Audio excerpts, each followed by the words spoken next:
Bonjour à tous et bienvenue dans ce petit tutoriel pour découvrir les différents schémas que MyManager est capable de faire. Pour ça, je vais commencer par ouvrir MyManager et vous expliquer un petit peu les différents schémas qui se trouvent dans l'accueil, on va dire, de MyManager, c'est-à-dire la première vision que vous avez lorsque vous ouvrez le logiciel. Et donc là, vous avez un panorama de tout ce que MyManager est capable de faire. Donc vous voyez, ça va de la map radiale, en passant par la chronologie, voire même des matrices. Ce qu'il faut savoir pour pas être perdu, c'est que en fait, les modèles de création proposés là-dessus sont basés sur différents modules graphiques et bien sûr, tous ne vont pas être interopérables. Alors, qu'est-ce que ça veut dire interopérable? Ça veut dire qu'on ne va pas pouvoir basculer forcément de l'un à l'autre de manière simple et facile. Donc, il va falloir bien choisir ce que vous voulez faire au départ pour ne pas être coincé par la suite. Alors en gros, pour résumer, il y a trois grands modules graphiques sur MyManager. Le premier module, c'est le module qu'on appelle le module de map. C'est le traditionnel qui est sur MyManager, qui est on va dire historique. Ça va concerner les 5 premiers choix qui sont ici, donc map radiale, à droite, arborescente, organigramme et chronologie. Donc si vous commencez par l'un de ces schémas-là, sachez qu'il va être possible ensuite de basculer de l'un vers l'autre. C'est très simple, si vous commencez avec une map organigramme et vous voulez passer en map radiale, ça sera possible.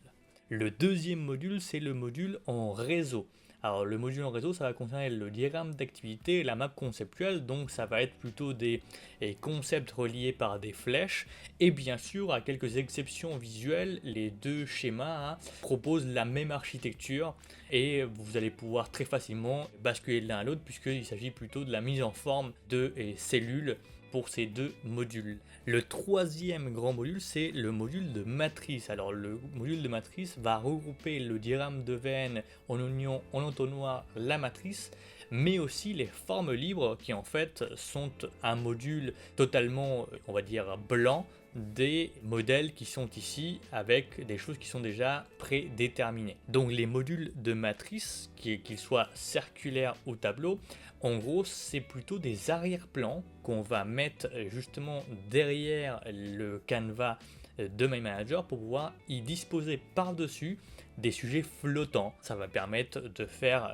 plutôt de la facilitation visuelle pour animer potentiellement des réunions ou prendre des décisions. Donc voilà sur les trois modules, donc ne vous trompez pas lors de votre choix, car ils ne sont pas tous interopérables.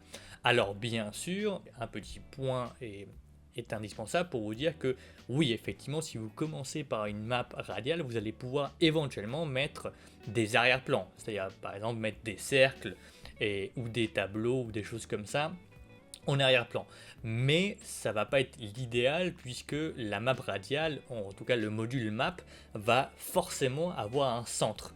Donc si vous utilisez un modèle en arrière-plan, celui-là ne va pas évoluer avec le reste de la map. Donc c'est pour ça que c'est important de bien choisir son modèle de départ pour pas être trop perdu par la suite. Sachez néanmoins que je n'ai pas parlé de trois autres options qui sont là, c'est-à-dire le jeu de diapositives, le Kanban et la programmation.